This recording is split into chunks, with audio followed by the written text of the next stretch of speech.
Oh, coisa boa! Sejam todos bem-vindos à noite do Jubileu de Ouro da Administração do Estado da Paraíba. Hoje homenagearemos personalidades que fazem história quando o assunto é administração. Pessoas que dedicaram e dedicam a sua vida à arte de administrar e gerenciar. E pessoas que contribuíram para o crescimento dessa profissão no nosso estado. E ainda teremos a palestra espetáculo de Raul Marinuzzi, gerenciando sua empresa como uma orquestra. Convidamos todos agora para ficarmos de pé para a execução do Hino Nacional Brasileiro.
Registrar a presença de César Emanuel Barbosa, ouvidor-geral da UFPB, representando a reitora da Universidade Federal da Paraíba, Margarete Diniz. Convidamos agora ao palco para dar as boas-vindas o presidente do Conselho Regional de Administração do Estado da Paraíba, o administrador Edinaldo Flor da Silva. Boa noite. Seja todos bem-vindos a esse evento, na qual preparamos com muito amor e carinho, onde estão presentes aqui todas as instituições de ensino aqui de João Pessoa, todos os coordenadores dos cursos de administração, os professores, os nossos alunos de todas as instituições. Ao nosso vice-presidente do Conselho Federal, Sérgio Pereira Lobo, que aqui está representando o nosso presidente, o Sebastião, por motivo superior não pôde comparecer, mas está bem representado pelo nosso vice-presidente. Também aceitamos e registramos também a presença de todos vocês aqui nesta noite. Nada seria possível sem uma equipe. Eu sempre digo que a gente não faz as coisas só. E eu queria convidar toda a equipe, todos os componentes que fazem parte da preparação, que teve toda essa preparação, eu queria convidar aqui no palco todos eles que fazem parte dos 50 anos do Conselho de Administração. Por favor, todos os membros que fazem parte. Às vezes a gente faz as coisas e às vezes deixa para agradecer no final. Eu acho que a gente deve agradecer as pessoas que contribuíram e que contribuem para fazer esse evento no início, porque vocês não sabem como é difícil administrar qualquer evento sem a colaboração dessas pessoas. São essas pessoas aqui que durante toda a preparação, tanto aqui como em Campina Grande, como lá no Tribunal de Contas, tiveram carinho, dedicaram o seu tempo. Por isso eu gostaria que vocês dessem uma salva de palmas para essa equipe aqui.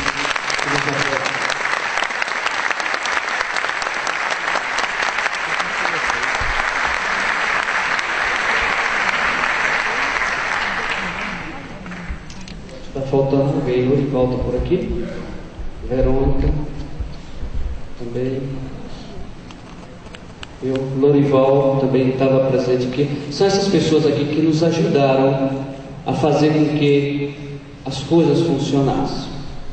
E em nome da nossa diretoria executiva, a diretoria que faz o Conselho Regional de Administração, eu agradeço de coração a vocês pela paciência, pela dedicação de vocês.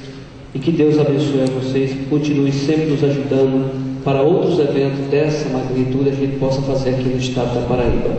Muito obrigado. Convidamos agora ao palco o vice-presidente do Conselho Federal de Administração, o administrador Sérgio Pereira Lobo. Boa noite a todos. Você sabe que vice-presidente sempre é substituto natural do presidente nos seus impedimentos. Então é mais do que justo que eu possa trazer uma homenagem aos nossos colegas administradores da Paraíba, em nome do Conselho Federal de Administração, pelo presidente Sebastião Neto. Nós tivemos muitos eventos como esse, a nível Brasil, e evidentemente que temos que repartir essa função, e para mim coube essa honra especial de estar aqui na Paraíba mais uma vez, para poder prestigiá-los. Então, saudando o nosso presidente Edinaldo, nosso presidente e amigo Edinaldo, eu saúdo todos os demais componentes desta organização do evento, como também o meu colega de plenário do Conselho Federal, Marcos Caleb, como também nossos ex-companheiros do Conselho Federal, Marco Melo e Lúcio Mariano, que aqui estão, e dizer que todos são muitíssimo bem-vindos nessa noite para poder recepcionar não só os administradores da Paraíba, como também esta profissão, que é a maior profissão do Brasil. Eu quero rapidamente comentar com vocês algumas coisas que acontecem a nível do sistema federal, porque é muito importante que todos saibam do esforço que é feito pelos representantes dos conselhos regionais a nível federal, e quero destacar aqui duas pessoas que têm se destacado nessa função de representar a Paraíba no Conselho Federal. Uma é o Edinaldo, que é o presidente, que fez parte comigo de uma comissão do Programa de Desenvolvimento dos Conselhos Regionais, do PRODER, e que nós deliberamos durante o ano ajuda para os regionais naquilo que eles precisam mais, ou seja, para a parte de infraestrutura, ou para a parte de eventos, ou para a parte de formação profissional, e o Edinaldo então se destacou este ano, que está encerrando agora, com uma participação expressiva. Muito obrigado, Edinaldo, mais uma vez. Já fiz isso mais uma vez em Brasília, quero fazer de público agora e com os nossos companheiros, nossos colegas aqui da Paraíba. E o Márcio Caleb, que está iniciando a sua carreira profissional a nível da representação da Paraíba no Conselho Federal e que é um jovem.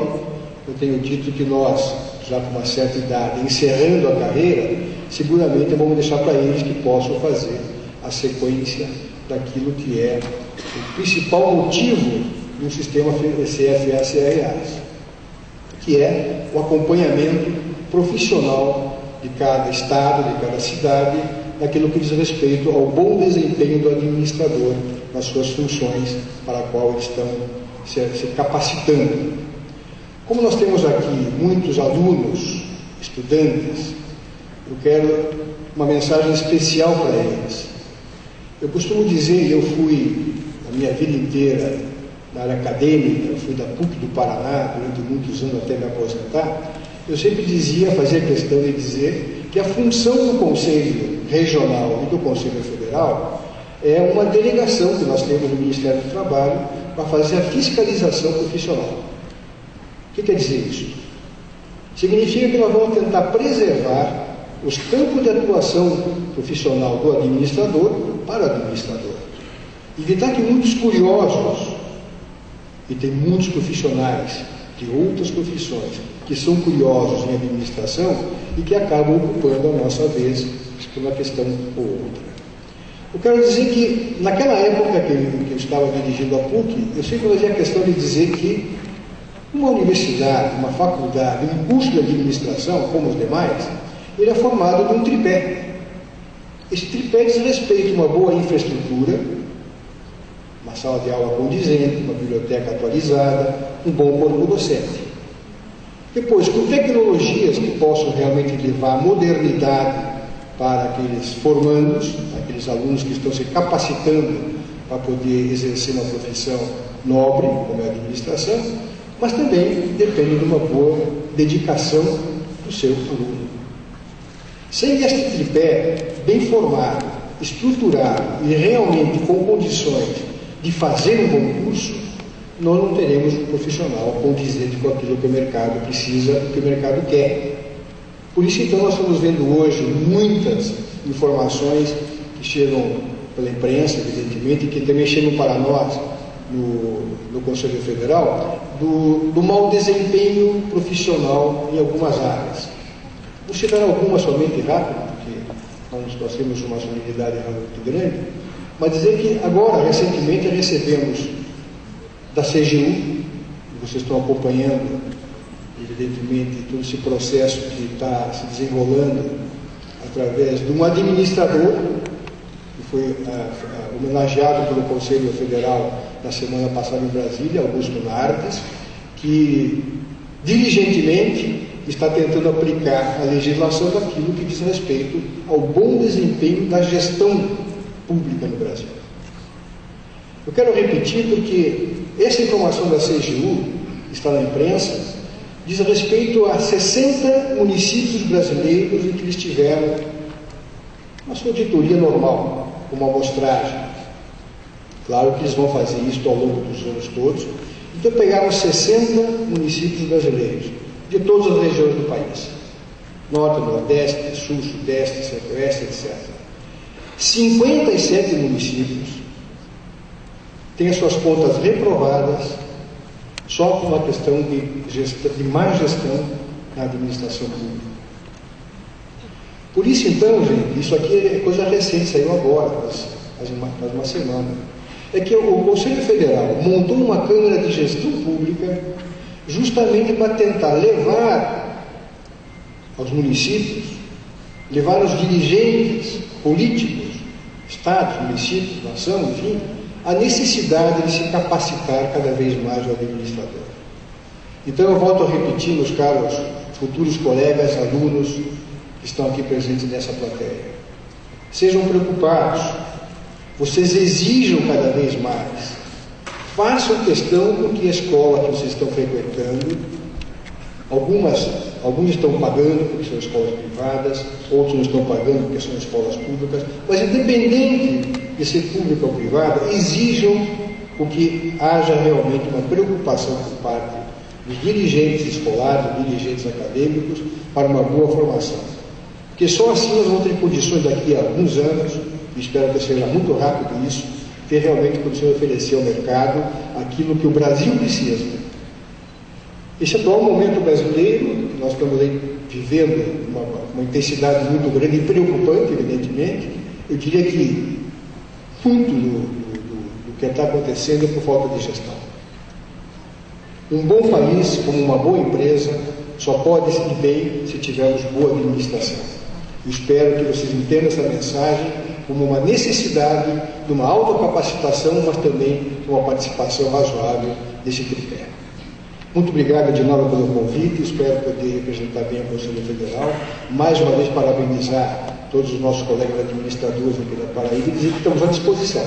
Espero poder continuar ajudando a Paraíba, como os demais estados, na maneira com que vocês nos recebem aqui na Paraíba e com que vocês fazem um evento como esse. Muito obrigado e tenham sucesso nesse evento. E agora, gostaríamos de convidar ao palco, representando o governador do estado da Paraíba, Ricardo Coutinho, o chefe de gabinete do governador do estado da Paraíba, Fábio Maia. Boa noite a todos e a todas. Primeiro dizer para vocês que estar aqui é uma alegria tripla. Primeiro por estar nesse teatro, que é uma obra marcante do nosso governo, uma obra marcante do governador Ricardo Coutinho. Teatro esse que, se você andar pelo Brasil afora, vai encontrar poucos desse nível.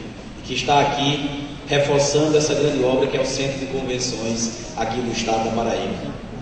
Alegria, mas a segunda alegria é porque até 2010, quando ainda estava lecionava justamente no curso de administração da Universidade Federal de Campina Grande.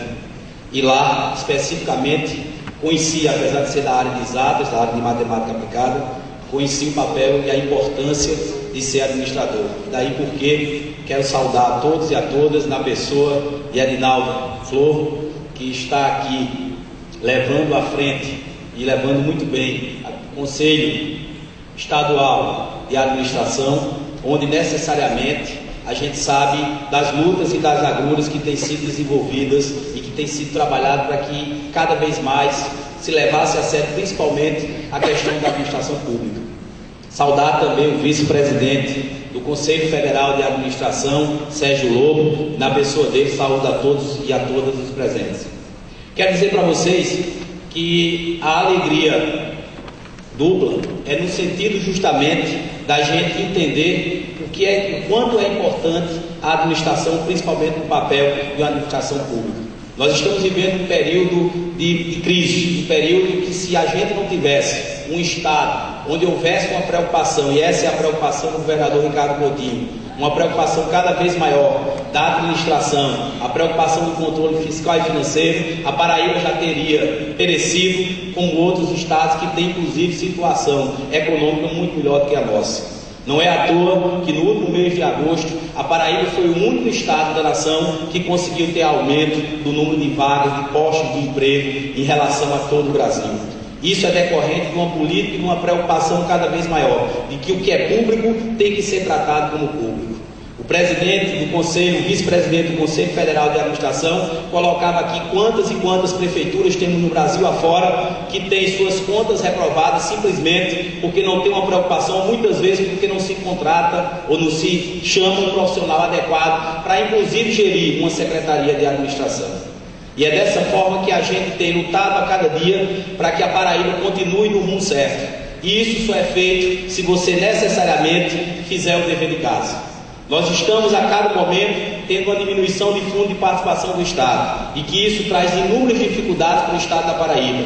Nós tivemos também, decorrente do período de seca e logicamente dessa crise nacional, a diminuição de ICMS. Porém, com as contas sanadas, nós podemos ainda, a partir de cortes de gastos públicos, como tem sido feito, e recentemente foi publicado um decreto aqui no Estado da Paraíba, justamente para a redução de alguns índices, que a gente pode obrigatoriamente sanar e poder continuar com investimentos. Se não for dessa forma, fazendo o dever de casa, a gente terá muitas dificuldades para avançar cada vez mais. É um Estado que, apesar de todas as dificuldades que tem, nós conseguimos honrar a folha de pagamento dentro do mês vencido até o presente momento, e nos outros meses também teremos essa garantia, mas mais do que isso, no meio do ano foi possível, inclusive, fazer pagamento de 50% de 13º, o que isso injeta uma grande quantidade de recursos dentro do movimento do nosso Estado. Mas isso só é possível se tiver gestão. E para ter gestão pública, não tenho dúvida, é a responsabilidade e a colaboração de cada um de vocês que faz a administração na Paraíba, no Brasil.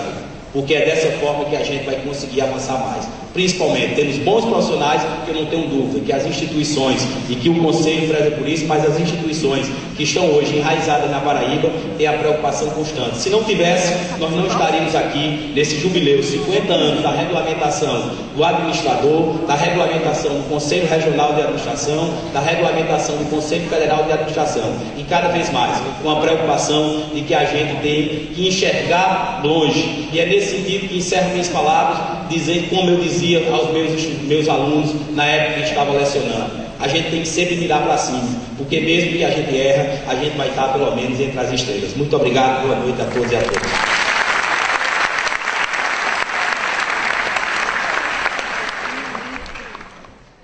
Ele é maestro, administrador formado pela Faculdade de Ciências Econômicas da Universidade Federal de Minas Gerais, onde também cursou Economia, Psicologia e Filosofia. Pós-graduado em Educação Ambiental e Ecoturismo pela UFLA, conselheiro efetivo da Ordem dos Músicos do Brasil em Minas Gerais, onde também é conselheiro efetivo do Conselho Regional de Administração do Estado, membro honorário da Associação Boliviana de Gestão Humana em Santa Cruz de la Sierra, membro correspondente do Instituto Metapsíquico Internacional em Paris.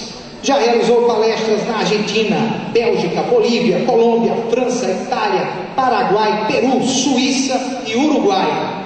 Autor de 13 livros, e vários de seus artigos foram citados em bibliografias nacionais e internacionais.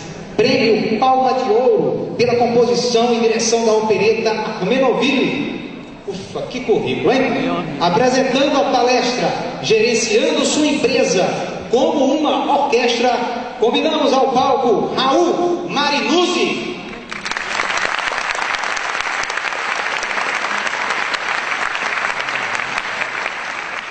Boa noite a todos.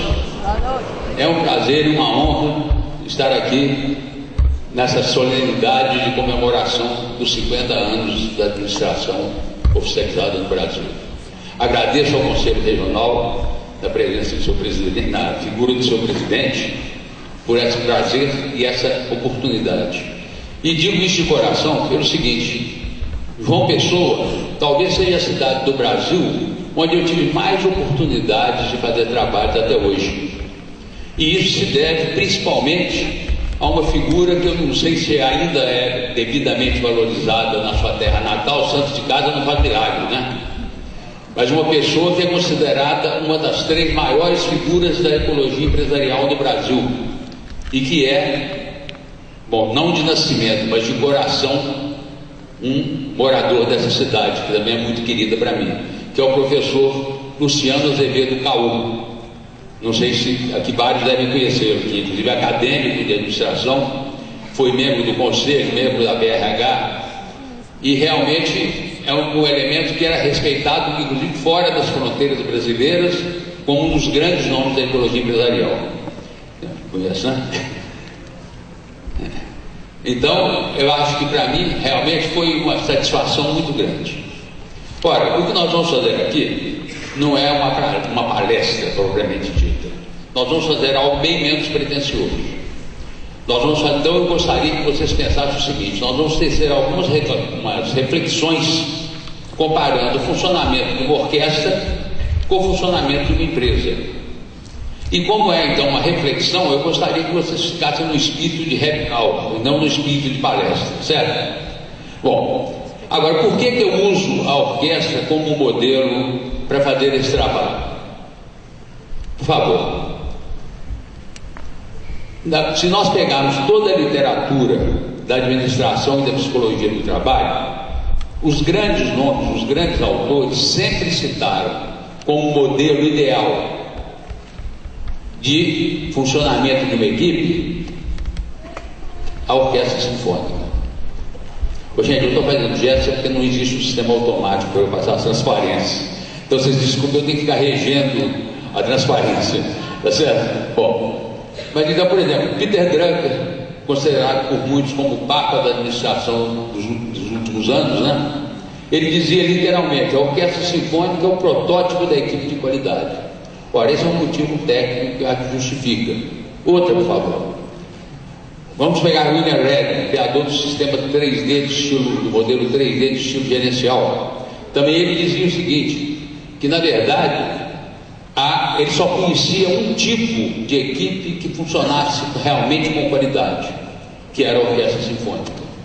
Ora, se os maiores nomes da administração consideram que a orquestra é o modelo ideal de uma equipe que funciona bem, é válido para nós falarmos de funcionamento de equipe, utilizarmos a orquestra. Essa é a justificativa técnica. Depois eu vou dar uma outra justificativa pessoal. Bom, mas já que nós vamos fazer um trabalho como orquestra, eu gostaria de começar, em lugar de falando, nós vamos começar tocando. Então eu convidaria ao palco para o aplauso de vocês o quinteto de cordas da Orquestra de Cordas de João Pessoa.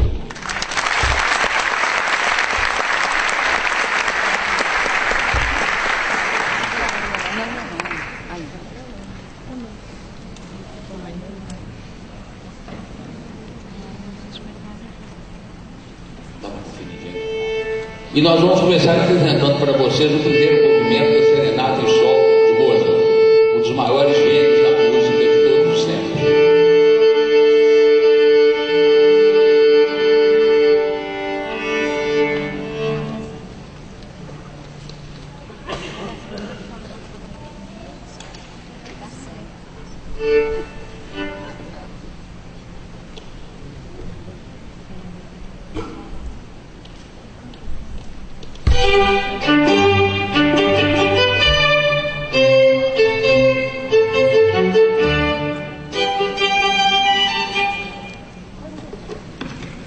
O que foi, filho?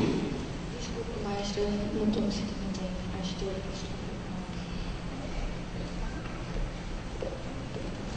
Foi um pequeno imprevisto, um probleminha de saúde. Nosso segundo violino está passando mal. Então nós vamos fazer somente com o quarteto a Serenata.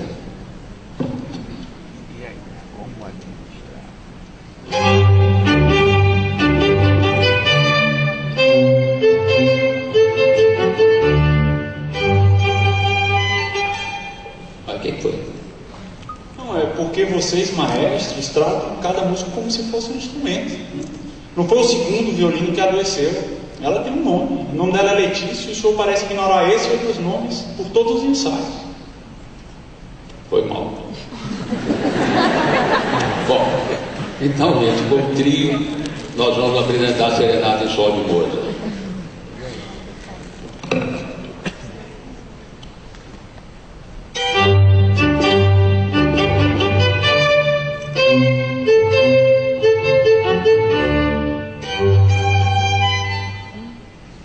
Hoje, o que está acontecendo, meu Deus? Não consigo entender nada do que o senhor está fazendo aí na frente. Não consigo entender seu gesto. Não sei se o senhor está regendo, se está benzendo a orquestra. Não consigo. Agora sobrou para mim. Bom, mas então, com o duo, nós vamos tentar apresentar a Serenata de Mozart.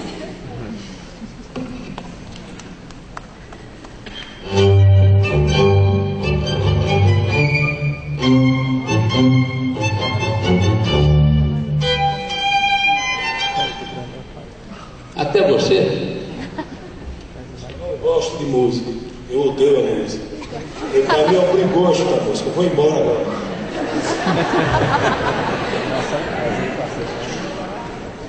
Bom, então o solista já? Eu não posso bater o escanteio e subir para cabecear. Eu vou fazer sozinho um trabalho de 5 anos. Eu vou me descobrir.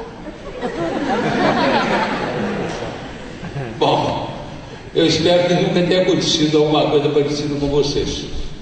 Dependerem do trabalho de uma equipe e, como todos sabem, todo o diferencial de qualquer organização eficiente é a eficiência de suas equipes de trabalho. Ora, então imagine a gente depender de uma equipe e a equipe desaparecer. Agora, lamentavelmente, eu tenho uma informação meio pessimista para vocês. É o seguinte: isso que vocês viram aqui de uma forma caricata, e o primeiro vocês acreditaram, né? Mas deixa eu contar um casinho rápido. Eu estava em Gramado, no Rio Grande do Sul, e aliás aconteceu aqui também em João Pessoa, numa outra situação. Vou contar então de João Pessoa, que é mais interessante, porque é aqui da própria cidade. Nós estávamos fazendo esse trabalho, só que a pessoa que fazia o segundo violino passou tão mal que na hora que ele foi saindo do palco já subiu o pessoal do serviço paramédico. E o maestro Cardanício, que estava trabalhando conosco, que vai se apresentar no final, estava nessa situação. Aí eu fiquei, quase ficou doente, fui eu. Porque eu não podia falar que era brincadeirinha, que atrapalhava tudo. E eles queriam levar o rapaz de ambulância. Bom, mas voltando então aqui ao caso, o que eu queria dizer é o seguinte: isso que vocês viram aqui de forma caricata, na verdade, acontece com muito mais frequência do que vocês pensam em todas as suas equipes de trabalho. E isso é um problema que deve nos preocupar como homens que cuidam da gestão. Eu vou tentar demonstrar para vocês que isso é verdade. Bom, a primeira, a Letícia, que eu falei, o segundo violino, ela saiu por um motivo de saúde. Gente, como que a Organização Mundial de Saúde define saúde? É um completo estado de bem-estar fisiológico, psicológico, social e espiritual. Eu perguntaria a vocês, na vida atual, com toda a agitação que nós temos, com todos os problemas, com a violência e com algumas práticas empresariais, infelizmente, lidadas com pouca habilidade por seus administradores, a tendência das pessoas é viver em pleno estado de prazer, principalmente psicológico, social e espiritual, ou a viver em estado de tensão. Então, nesse momento, o que é que acontece? A pessoa não se sente bem, e não se sentindo bem não tem condição de dar a máxima contribuição que poderia. E vocês viram na prática o que aconteceu aqui. Apesar de eu estar tocando a música de um dos maiores gênios da história da música, à medida que cada um foi retirando sua contribuição, o que é que foi acontecendo? A música foi perdendo o brilho, foi perdendo o sentido, foi perdendo a beleza até desaparecer. Bom, o segundo saiu por outro motivo. Ele ficou bravo porque eu falei que o nosso segundo violino tinha passado mal. E ele falou: não é um segundo violino, é uma pessoa. Olha, um alerta principalmente para os estudantes, mas também para os administradores já tarimbados. Nós temos uma preocupação muito grande com a lógica, com a razão, com a técnica, com os processos, mas muitas vezes nós caímos no pecado de esquecer. Nós nos preocupamos com o trabalho executado pelas pessoas, mas muitas vezes nos esquecemos das pessoas que executam o trabalho. E o que acontece então? Passamos a considerar as pessoas como peças do processo produtivo.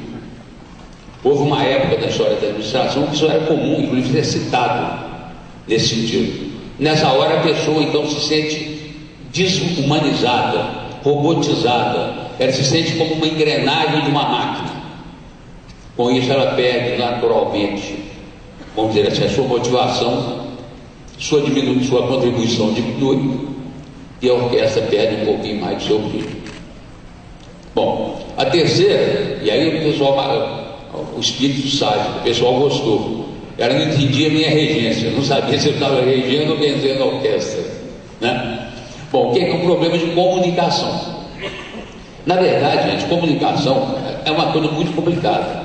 Tão complicada que uma escolinha razoável que tem por aí acho que vocês todos já ouviram falar, a tal de Harvard, criou uma equipe que trabalhou 12 anos só para estudar qual era a causa básica das dificuldades de comunicação. Porque em toda empresa que vocês fizeram um levantamento, vocês vão verificar uma coisa: a comunicação está entre os grandes problemas de qualquer organização. E isso é um problema que deve ser uma preocupação do administrador. Porque, por exemplo, é muito fácil eu falar uma coisa. Isso quer dizer que eu me comuniquei? Não. Porque a comunicação não é o que o emissor fala, é o que o receptor percebe e compreende. Então, o que acontece? Eles fizeram um estudo de 12 anos e chegaram a uma conclusão interessante, criaram uma teoria que a professora que liderou a equipe, era ela e o marido dela, Dan e Kathleen Hertz, eles deram o nome de teoria das concepções compartilhadas. O que é essa teoria? É basicamente o seguinte: segundo eles, quando todos nós nos comunicamos, nós nos esquecemos que as pessoas não têm o mesmo nível de conhecimentos, de interesses, de informação do que a gente. Então a gente fala com as pessoas como se estivesse falando com nós mesmos no espelho. Então nós usamos uma linguagem num nível muito alto de abstração, ou falando meias palavras, e achamos que a pessoa entendeu. E na verdade isso não acontece. Vamos dar um exemplo bem vulgar. O administrador que chega para a sua secretária e fala: atenda bem o cliente. Ele se comunicou? O que ele entende por atender bem o cliente? É falar, saber justificar a sua ausência do setor? É dar um cafezinho para o cliente? Entenderam a ideia? Quer dizer, ele falou, mas a comunicação não foi perfeita. Então o que acontece? A pessoa às vezes age de uma maneira inadequada porque ela não compreendeu a mensagem. E a professora Elizabeth Newton, que também é da Universidade de Harvard e participou da equipe, ela criou uma experiência que eu vou fazer com vocês aqui, interessante para provar essa dificuldade que nós temos na comunicação, que seria a ideia das concepções compartilhadas. O que eu vou fazer? Eu estou pensando numa música aqui que vocês todos conhecem e já cantaram. Tá certo? E ela é tão característica que eu vou batucar aqui no microfone e vamos ver quantas pessoas percebem que música é. Os que perceberem, por favor, só levantem a mão, não fale o nome da música, ok? É muito típico, então acredito que é uma música que todos vocês já cantaram em alguma época de sua vida, provavelmente. Então vamos ver.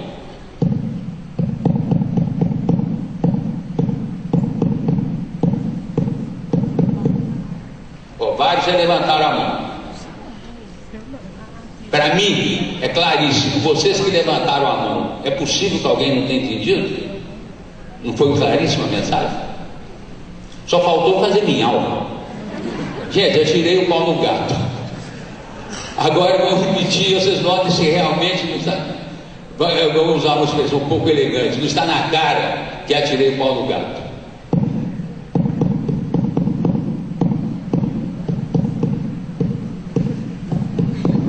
Entenderam? Então esse é o problema básico da comunicação. O que para mim era claríssimo, para alguns aqui foi claríssimo, mas para a maioria não foi. Então a comunicação é um problema que tem que sempre estar preocupando e que o administrador tem que estar atento. E que muitas vezes, lamentavelmente, eu diria, na maioria das vezes, não existe essa preocupação. Nossos cursos não nos fazem ficar preocupados com isso, a verdade é essa. Nós aprendemos muitas técnicas, muitas teorias, mas nem sempre aspectos que são fundamentais na prática gerencial do dia a dia são lembrados nas escolas. Pois bem, e o outro? O outro saiu porque ele detesta a música, coitado. Obrigar o pobre a estudar contrabaixo, que é o instrumento maior e mais pesado da orquestra de cordas. O pai obriga o menino a estudar, ele não tem outra opção e ele vai ser contrabaixista.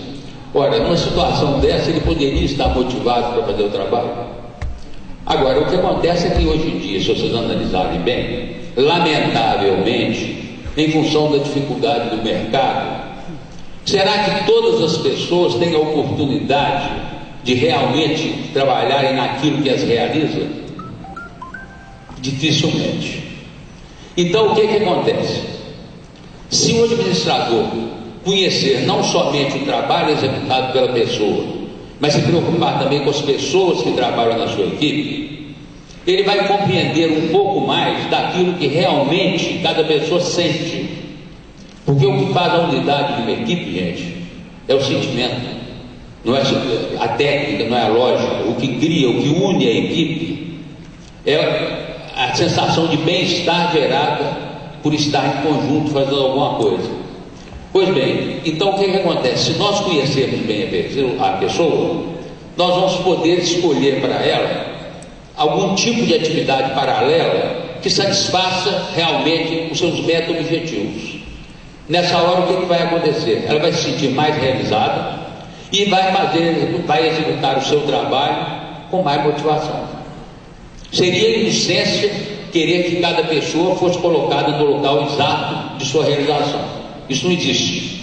Mas se a pessoa não tem prazer naquilo que faz, ela tem que procurar descobrir atrativos naquilo que faz. E o supervisor deve ser o principal colaborador nessa atividade de fazer e descobrir esses pontos de atração. Pois bem, e o último? O último falou uma coisa aparentemente óbvia. Ele falou o seguinte: eu não posso sozinho fazer o trabalho de 5. Bom, nós todos sabemos a importância do trabalho de equipe. E todos, se nós perguntarmos a qualquer supervisor, a qualquer administrador, ele vai dizer que a grande preocupação dele é formar uma equipe muito boa. Mas acontece, gente, que infelizmente é aquele caso, na teoria é uma coisa, na prática às vezes a coisa é um pouco diferente. É que muitas vezes a pessoa, até por insegurança inconsciente, ela tem medo de treinar muito bem seus subordinados, de dar oportunidade de desenvolvimento aos seus subordinados, porque ela tem medo que as pessoas se tornando tão competentes quanto ela, isso tire seu poder, seu prestígio, sua segurança. Então o que acontece? Que muitas vezes as pessoas, apesar de no discurso falarem da importância da equipe, no seu comportamento diário, eles criam condições opostas, que desmotivam as pessoas de participar. Então o que acontece? Nós temos grupos de trabalho funcionando, fazendo aquele mínimo necessário para ser mantido, em lugar de fazer aquele máximo que seria possível que estivesse sendo feito. Não sei se deu para mostrar que realmente então esses fatores acontecem com muita frequência, sem nossa percepção das nossas equipes. Agora, por que eu tive a petulância de falar o seguinte? Isso está acontecendo nas suas equipes.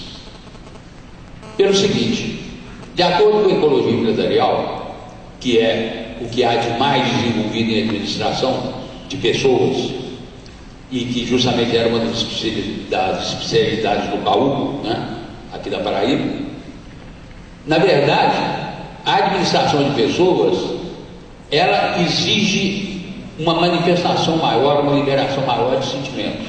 E de acordo com a ecologia empresarial, para que haja realmente uma equipe funcionando bem, são necessários 3 pontos fundamentais. O primeiro seria a criação de uma ambiência propícia. O segundo seria uma comunicação rigorosa. E o terceiro, um feedback imediato. Por que ambiência e não ambiente? Pois, gente, ciência, para ser ciência, tem que ter conceitos claramente definidos. E a ecologia empresarial é uma ciência. Então, o que acontece? Se vocês pegarem, para não parecer que eu estou inventando palavras, né? Se vocês pegarem um dicionário, vocês vão notar que ambiência é diferente de ambiente. O que é o ambiente? Por exemplo, nosso ambiente aqui, o ambiente, né? Seria, vamos dizer, a temperatura, o som, a iluminação, as cadeiras. Isso forma um ambiente. Agora, no momento em que eu coloco os seres humanos se comunicando e participando do ambiente, o ambiente se eleva e se transforma em uma ambiência. Então, quando a pessoa fala o seguinte: eu gosto muito de trabalhar em tal empresa porque lá tem um ambiente muito bom, o que na verdade ela está falando é que lá tem ventilação muito boa, tem uma boa iluminação, lá tem cadeiras muito macias e confortáveis. Isso seria ambiente de trabalho. Agora, quando quer dizer de pessoas que se comunicam, e onde eu me sinto bem, onde eu me realizo, nós temos que usar a palavra ambiência, né? Bom, E por que que nas empresas, normalmente, lamentavelmente, nós não temos isso com frequência? Aí nós estamos fazendo uma pequena digressão na história da administração, naquele filmezinho que foi passado no início, aliás, muito bem feito, do CRA do Rio Grande do Sul, né? Vocês viram que a administração sempre existiu, não tem dúvida. Mas quando nós falamos da ciência da administração moderna, a grande figura que se destaca, indiscutivelmente, ainda é Taylor. Porque toda administração, depois de Taylor, ou elogia Taylor ou critica Taylor, mas está sempre baseada nas ideias do Taylor. Pois bem, o Taylor era um gênio da administração, vamos dizer assim. Mas na época em que ele viveu, a ciência tinha seus paradigmas, como hoje a ciência moderna tem seus paradigmas. E um dos paradigmas dessa época era que o homem é um animal racional.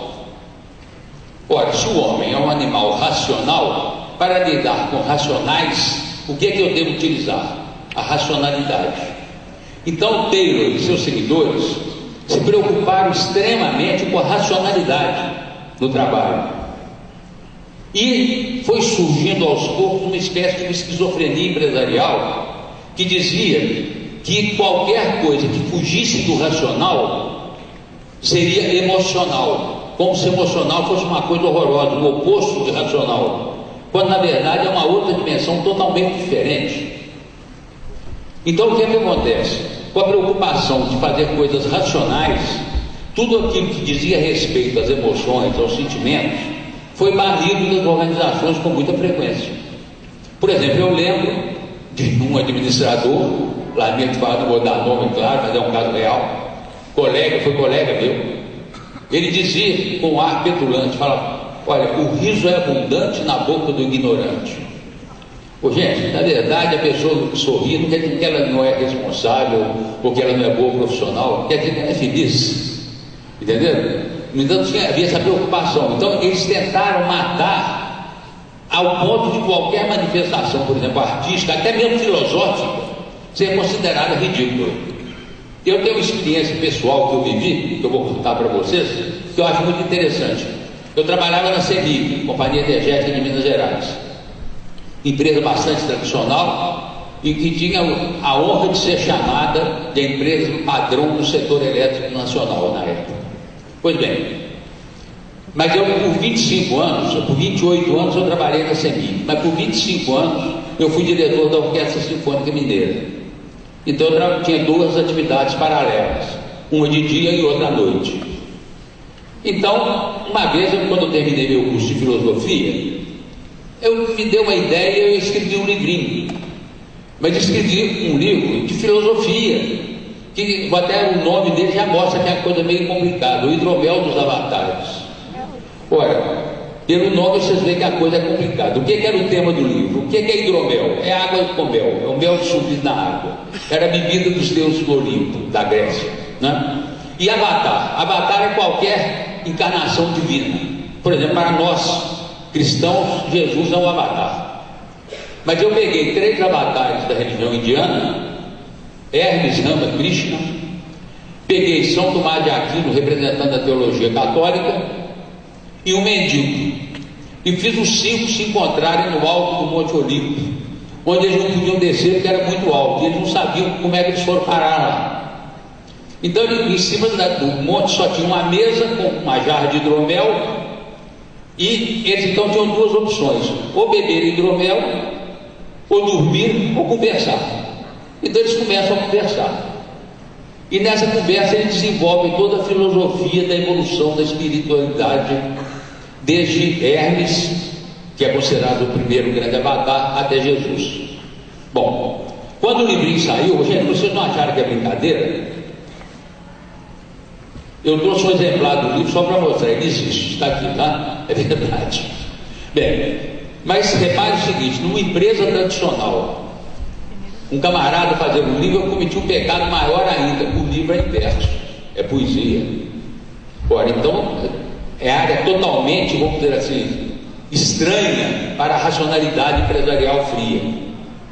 E eu tive uma experiência interessante com um colega, grande amigo meu, não vou citar o nome dele porque pode ter um parente aqui, Um dia chegou à minha sala, porque quando o livro saiu, vamos dizer a verdade, 2 pessoas gostaram muito do livro, minha mãe e eu. Nós gostamos muito. Agora, nesse dia, esse colega chegou com o livrinho na mão, mas ele estava mais alegre do que minha mãe quando viu o livro. E falou: Raul, eu vi seu livrinho. Eu não entendi aquela alegria toda. E como na empresa não se manifesta sentimento, aí quem ficou sem graça fui eu. Falei, mas por sorte ele explicou. Olha, quando eu te vi na orquestra, mexendo com aquele pauzinho conduzindo a orquestra, eu já desconfiava, mas faltava você fazer versinho. Agora você fez. Você é doido, você devia ser banido da CEMIG.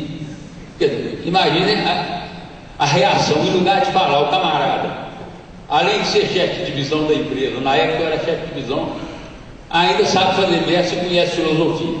Entendeu? Então o que é que acontece? Essa falta de manifestação de qualquer forma de sentimento dificulta muito a administração, porque hoje está provado cientificamente, primeiro, que o homem não é um animal racional. Existem teorias, inclusive, que dividem hoje o universo em 4 reinos: mineral, vegetal, animal e hominal. E dizem que a diferença entre o hominal e o animal é maior que entre o animal e o vegetal, né? Bom, agora, o problema é que com a evolução do pensamento, também Maslow, aquele psicólogo americano, provou o seguinte: que o homem, na verdade, ele não é um ser racional, ele é emocional. Gente, analisem vocês. Todas as vezes que vocês se sentiram realizados, que vocês se sentiram realmente felizes, se tiveram prazer, foi pelas vias da lógica e da razão ou do sentimento? Quem já teve uma satisfação enorme de verificar 2 mais 2 somados dá 4? No entanto, um sorriso de uma criança, um abraço de uma pessoa querida, uma música bonita, muitas vezes despertam muito mais nossos sentimentos. Então o que acontece? Pela falta do ambiente que permita a manifestação de sentimentos, as pessoas se sentem relativamente tolhidas, e com isso a motivação cai. Por favor, joga mais uma para mim. Você sabe que a moderna neurofisiologia cerebral afirma que o cérebro tem 2 hemisférios, mais um, o hemisfério esquerdo e o hemisfério direito. Pois bem, o hemisfério esquerdo, que se manifesta pelo lado direito, é o hemisfério de onde saem os pensamentos lógicos, racionais, frios, analíticos. Então a pessoa, por exemplo, quando estuda uma técnica, um processo, está desenvolvendo o seu hemisfério cerebral esquerdo. E o hemisfério cerebral direito é o hemisfério das emoções, das sensações.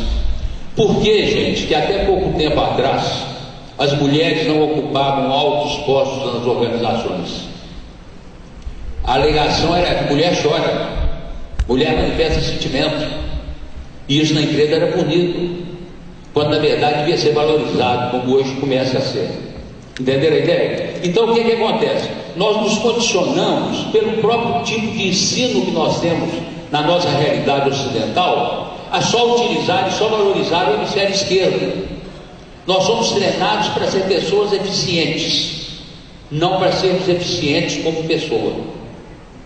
E com isso nós nos condicionamos e perdemos a liberdade, a condição de manifestar sentimentos.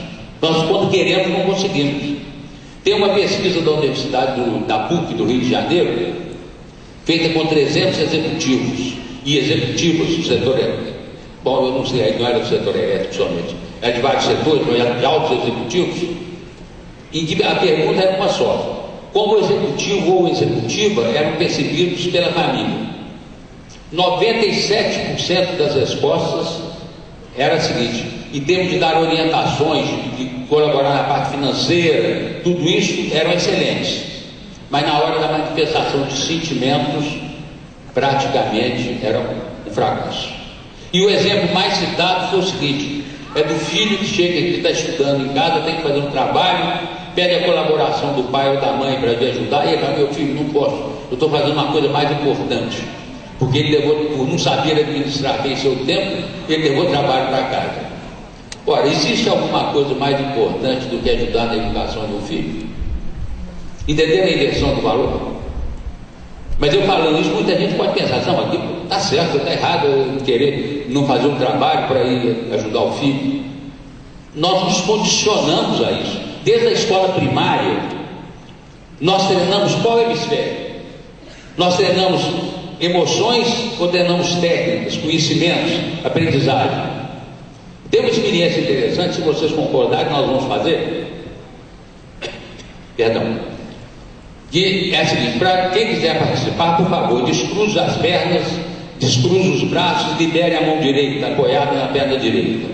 E preste atenção em minha orientação, que é muito difícil. Preste atenção então, quando eu disser já, única e exclusivamente, quando eu disser já, vocês vão bater com a mão direita na perna direita.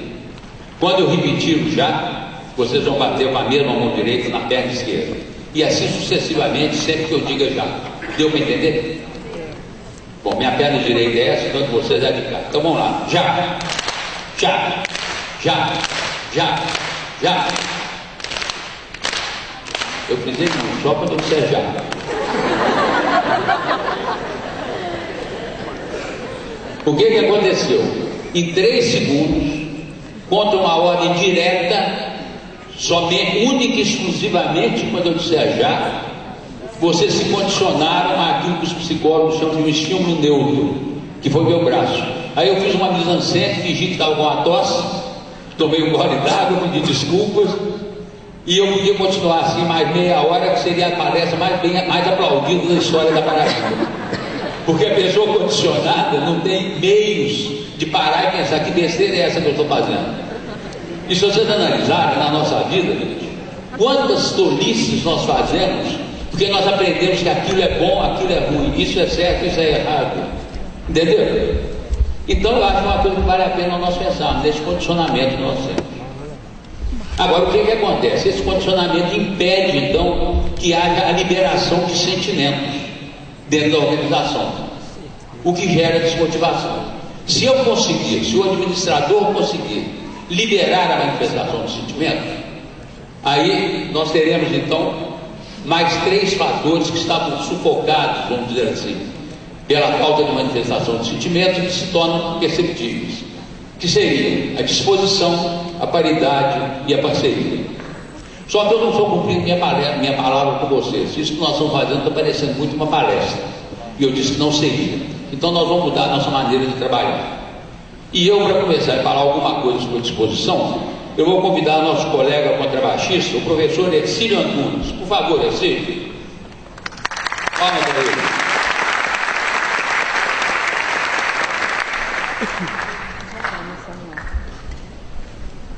Tudo bom, Ercílio? Me conta uma coisa, agora falando seriamente, por que você é contrabaixista? Hein? Primeiro, eu amo a música, né? E o timbre do instrumento, a sua função na música, é o que mais me toca. Repare o seguinte, porque eu amo a música. Ora, isso na empresa, se vocês chegarem amanhã na sua empresa, ou na sua escola, e perguntarem ao porteiro, por que você é porteiro? E ele fala, porque eu amo ser porteiro. Ria. Por que nós, músicos, temos o direito de amar a música e vocês não têm o direito de amar aquilo que vocês fazem? Alguém faz bem por um longo período alguma coisa que não o satisfaz? O pensamento básico da ecologia empresarial, gente, é o seguinte: só é realmente útil a si próprio e à comunidade aquele que se realiza ao realizar. É fundamental. Quem estuda a qualidade total vê falar que a qualidade tem eles dizem duas naturezas. A qualidade de fato, a qualidade em ação, que é produzir um produto bem feito, e a qualidade em percepção, que é como o cliente percebe a qualidade. A ecologia empresarial mostra que, na verdade, são 3. Eu não gosto da palavra natureza, não, mas vamos usar as naturezas da qualidade. E a principal delas é a terceira, é a qualidade em disposição. Ou seja, é a pessoa se sentir realizada ao executar. Por que muitos processos de qualidade não dão resultado, segundo as pesquisas do Sebrae? Porque as pessoas se esquecem disso. O processo, muitas vezes, não sendo feito levando em consideração o sentimento das pessoas, faz com que se criem maiores responsabilidades, maiores obrigações, e isso aí não gera alegria e motivação em ninguém. Entenderam? Então é uma coisa que nós devemos nos preocupar. Agora, vocês querem ver uma coisa? Se a pessoa tem a qualidade de disposição, ela quer estar cada vez melhor. Então ela faz verdadeiros sacrifícios por ela. Não precisa ninguém mandar para ser cada vez melhor. Vamos dar um exemplo. Por favor, quantas horas por dia estuda uma pessoa para ser um bom contrabaixista de orquestra? Uma média de 6 horas. Todo dia? Sábado, domingo, feriado, férias? Com certeza. Ô, gente, vocês já pensaram, vocês conhecem alguma profissão que o camarada, depois de formado pela universidade, que é quem forma o músico, estude 6 horas por dia? Mas por que o músico faz isso? Porque para o músico, ele tocar é ao mesmo tempo lazer, trabalho e terapia. Ele faz realmente satisfazendo aquilo que vem de dentro dele, os seus meta-objetivos. Ele se realiza ao fazer. Aí vocês podem falar, não, mas música é uma coisa gostosa. Até eu que sou mais bobo, se fosse tocar uma musiquinha, eu ia também tocar 6 horas por dia, né? Será que é tão gostoso assim estudar música? Porque tocar é uma coisa, estudar é outra. Vamos ver como é que seria um estudo de música se é tão agradável assim. Será que você faria para mim um daqueles exercícios que vocês fazem 5, 6 horas por dia? Por exemplo, para aprimorar a nossa afinação, né?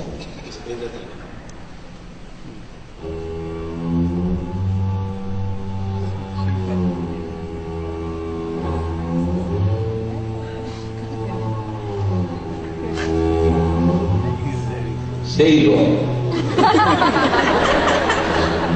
Pode parar que nós já estamos satisfeitos. Entenderam? Quer dizer, na verdade, então, o estudo de música é muito árduo. Eu lembro um caso interessante de um amigo meu contrabaixista que tinha apelido de paredão, porque geralmente pelo instrumento, o tamanho do instrumento, é difícil um camarada muito baixinho tocá-lo, né? Então o paredão tinha esse apelido porque era um homem alto. E ele, então, uma vez eu fui visitá-lo e ele estava fazendo uns exercícios bonitos como esse. E conversando comigo e fazendo exercício. Bom, eu falei, paredão, o que você está fazendo? Ele falou, não, eu estou procurando um som. Eu falei, tá bom.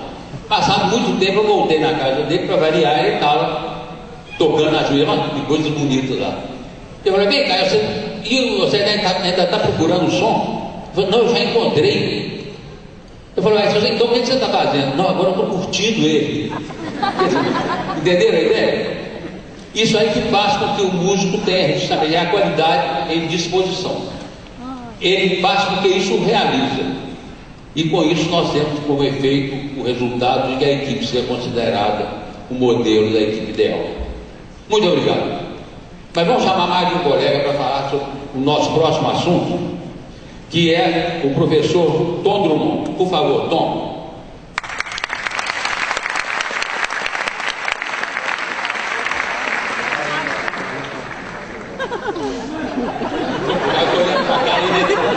Você me deu o gol, tá bom?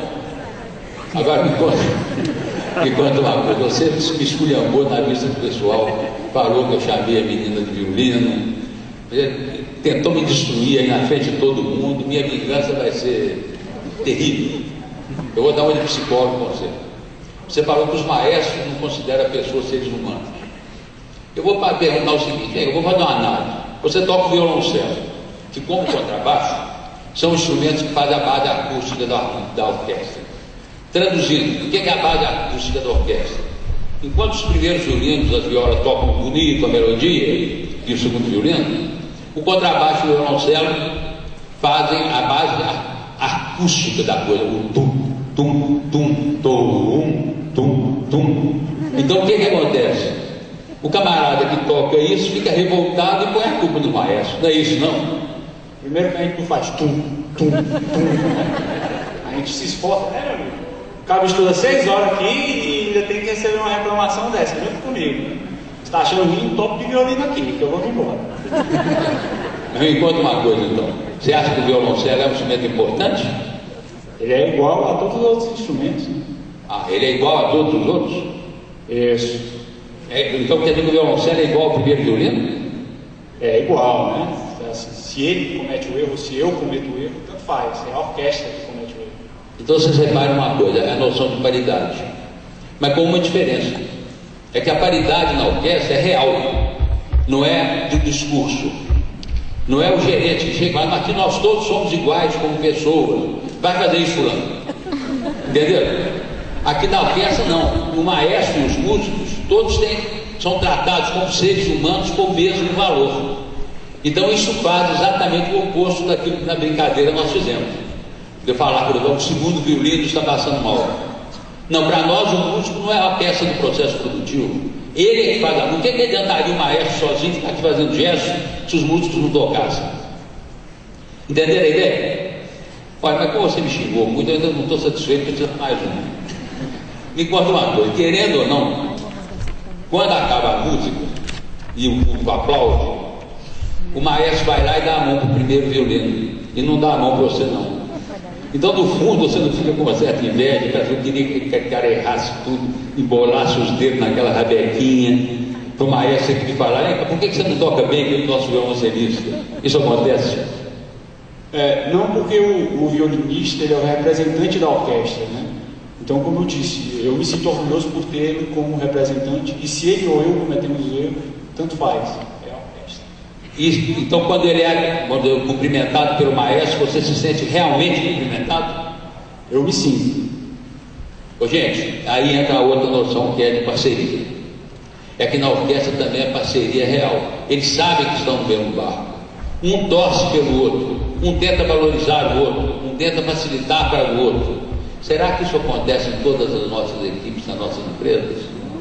Será que ninguém tenta serrar ligeiramente o pé da cadeira do colega para poder se destacar um pouquinho mais? Entenderam? Essa música que eu estou projetando é conhecida de todos vocês, não é tirei o pau no gato não. Mas vamos dizer que tem algum músico aqui, provavelmente deve ter, que sabe ler a partitura. Por favor, não fale para o vizinho do lado o nome da música, porque você não vai estar colaborando, você vai estar trabalhando uma brincadeira que eu vou fazer depois, tá certo? Então, por favor, quem souber ler a partitura, não fale com o vizinho do lado o nome da música, que vocês todos conhecem, vocês todos já cantaram e cantam. Pois bem, mas o que acontece? O que é a partitura? Por favor, joga mais um aí para mim. A partitura, gente, é a música que fica na frente do maestro. Por exemplo, como eu vou tocar o festejo, já que eu chuto, eu tenho aqui a partitura, que é essa que vocês estão vendo projetada aí. Agora, por que são 5 linhas? Porque eu estou trabalhando com um quinteto. Então cada linha dessas chama uma parte, e cada músico tem uma parte, tá certo? Agora, o maestro, ele acompanha, então, porque repare o seguinte, o compositor, quando faz a partitura, ele faz um trabalho rigoroso de previsão, planejamento. Por favor, joga mais um aí para mim. Vamos falar em termos de administração agora. Se nós lembrarmos que administrar é organizar, gerenciar e efetivar, o que é a partitura? Na verdade, a partitura é a organização. Eu planejo, eu prevejo o que eu quero que aconteça. Então eu faço aquela partitura, que é o planejamento. Mas para falar alguma coisa sobre como um músico percebe o planejamento, porque não adianta eu saber o que eu quero, eu tenho que me comunicar. Para isso nós vamos chamar mais uma colega de nossa orquestra, que é a professora Anne Catarina. Por favor.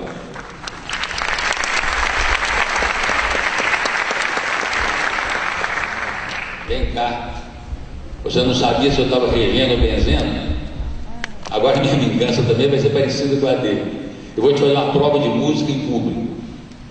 Me conta uma coisa, né? Para que serve a parte para um músico? Para a gente saber o que tem que fazer, né? Cada um tem que tocar. Gente, para saber o que eu tenho que fazer, ou seja, é o desempenho esperado do músico. Agora, o desempenho esperado não é simplesmente falar, atenda o cliente. Ele dá detalhes. Por exemplo, qual é a sua parte ali? Subiu. Aí está danado. Bom, eu vou ter que mudar um pouco a coisa, era toda planejada, mas aí eu não posso fazer nada. Na verdade, ela conhece a parte dela, porque é feita numa linguagem própria para o instrumento dela. Ela toca viola. Enquanto os instrumentos de som grave, contrabaixo, violoncelo, tocam em clave de Fá, o que é clave? É a chave do quebra-cabeça musical. Então, os instrumentos graves tocam em clave de Fá. Os instrumentos agudos, primeiro e segundo violino, tocam em clave de sol. A linguagem do instrumento dela, que é intermediário, parece um violino, mas não é, ele é maior. Então, ela toca em clave de sol. Então, ela conheceria já de cara a parte dela. Outra coisa, o autor que escreve a música, ele conhece profundamente os recursos do instrumento dela. Então, ele coloca na partitura, eu vou falar, eu queria mostrar, não posso. Ele coloca na partitura todos aqueles detalhes, por exemplo, de aumentar volume, diminuir volume, certo? As pausas. O que seriam as pausas? São sinais de que o músico para de tocar. Então ele tem a noção do que ele deve fazer, mas tem também como ele deve fazer. O que acontece então? A comunicação fica clara. Entenderam a ideia? A comunicação ficando clara, o efeito qual é? Qualidade. Então, a gente tem qualidade cada vez melhor. Muito obrigado. Bom, dentro da nossa tecnologia musical, o outro item que iria aparecer aí seria o músico. Nós falamos da partitura, agora vamos falar um pouquinho sobre o músico. E para falar sobre o músico, nós vamos chamar a professora Letícia Carvalho. Por favor, Letícia. Eu vou te perguntar uma coisa que eu perguntei para o contrabaixo. Por que você é violinista? Tentando resumir muito, porque eu amo violino e para mim isso é uma coisa que faz parte da minha natureza, não tem como. De novo, manifestação de sentimento. Eu amo meu instrumento, é parte de minha natureza. Agora, e se vocês perguntarem a qualquer profissional de música erudita, vocês vão ouvir essas respostas. Isso não é ensaiado. Isso é uma resposta real. Aquela primeira parte foi ensaiada, a saidinha deles e tudo. Mas isso não é uma coisa real. Eles vivem isso. É a maneira que eles cantam. Agora me conta uma coisa. Quantas horas por dia tem que estudar também um violinista para ser um bom violinista de orquestra? Em média, 6, 7 horas. Na média, 6, 7 horas. Não vou pedir para ela fazer um exercício que vai ser tão chato quanto aquele, só que vai ser fininho o som. Então não precisamos fazer. Pois bem, agora me conta uma coisa. Quanto tempo demora o curso de violino? Uns 8 anos. Uns 8 anos. Ô, gente, analise uma coisa interessante. Nós muitas vezes tratamos o músico como se fosse uma profissão inferior. Lembre-se que no Brasil só existem 2 ordens. Existem conselhos regionais de toda a natureza. Ordens só existem 2. Ordem dos advogados do Brasil e ordem dos músicos do Brasil. Será que nós lembramos de aplaudir nossos músicos? Porque com muita frequência nós somos muito preparados para notar erros, falhas e defeitos, mas nós não somos preparados para adotar qualidades, dedicação, esforço. E com isso o que acontece? Nós não aplaudimos nossos músicos na empresa e com isso nossos músicos perdem a motivação. Uma observação para vocês do Sanhar é que muita gente veio no ônibus que vai para o interior, então tem horário de saída, então não reparem. Muito obrigado, Letícia. Bom, então vamos chamar mais um para completar, que é o nosso colega, primeiro violino, que é o professor Rucker Bezerra. Por favor, Rucker. Ô Rucker, me conta uma coisa. Eu não vou perguntar porque aqui o público é educado e não vai falar. Mas se eu perguntasse ao público, geralmente, assim, o que é o maestro?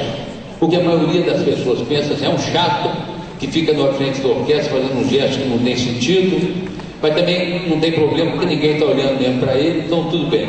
E além de tudo, ele é cara de pau. Porque quando acaba de tocar a música, ele vem na frente e faz assim, se fosse para ele. Né? O maestro é isso mesmo? Não, pode até parecer, mas na verdade o maestro ele é o líder, é o organizador. O maestro tem essa preocupação, porque ele precisa de todos, pessoas diferentes, com formações diferentes, deem uma interpretação idêntica. Então a figura do maestro realmente é fundamental. Agora, se a maestra é tão importante, por que vocês não olham para ele? Não, mas nós olhamos a própria disposição das estantes, faz com que a gente possa olhar o maestro e usar a visão periférica e ver. Tem até uma brincadeira que a gente diz que um olho olha para a partitura e o outro olha para o maestro. Eles vai um olho no aquário e outro olho no gato. Então realmente vocês notam que o maestro é a figura fundamental. Como o administrador, gente, é a figura fundamental.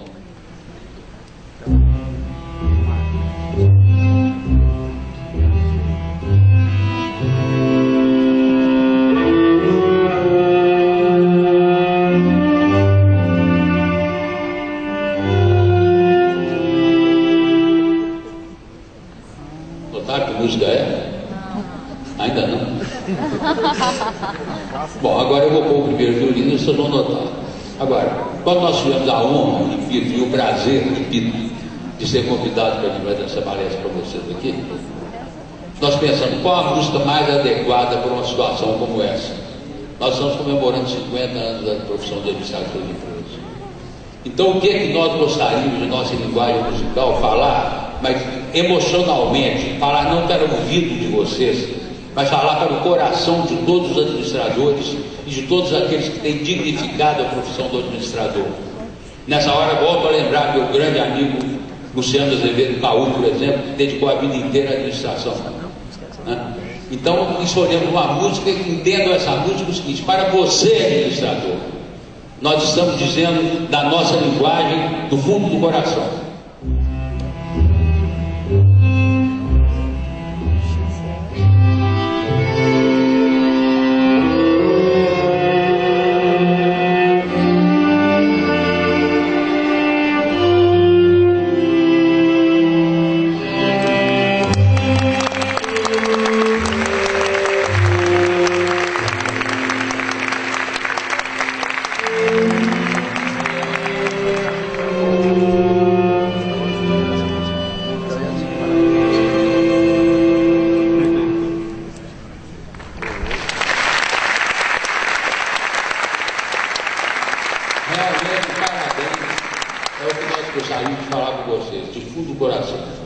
Graças a Deus e graças ao esforço de muitos profissionais, hoje a profissão de administrador é dignificada, é a profissão que tem o maior número de profissionais no país, que tem o maior número de candidatos aos vestibulares. Isso graças a quê? A todos aqueles que dignificaram essa profissão. Então, realmente, parabéns a todos nós pelo Dia do Administrador.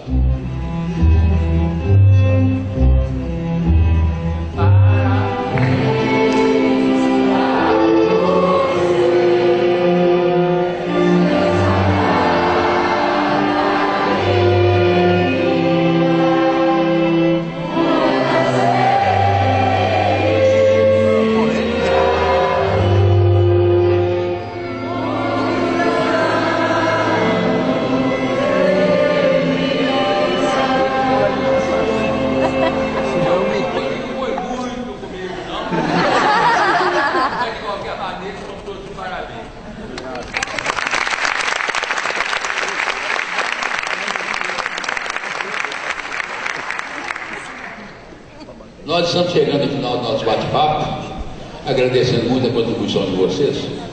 E como eu falei que a palestra é uma reflexão musical, nós aproveitamos certas analogias entre a música e a administração, que eu acho que merecem reflexão. Faço isso como experiência de ter vivido a vida gerencial. Não é uma coisa tirada de livros.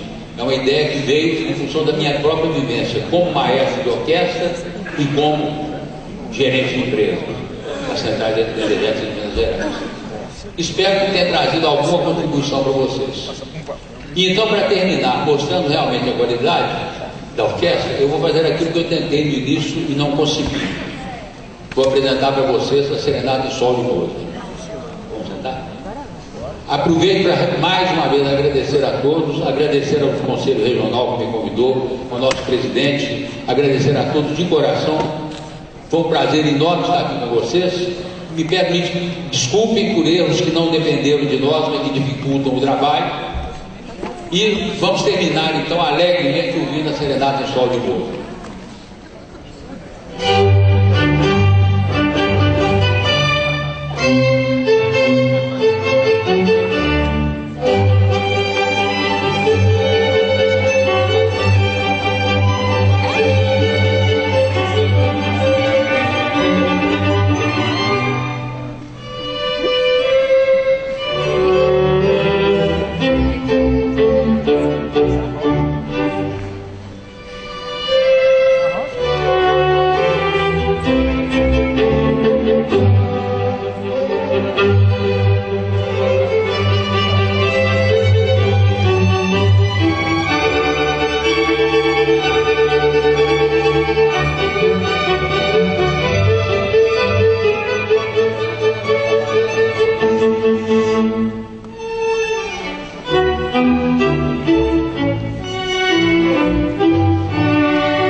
Agradecemos a todos e damos por encerrado esse evento. Muito obrigado.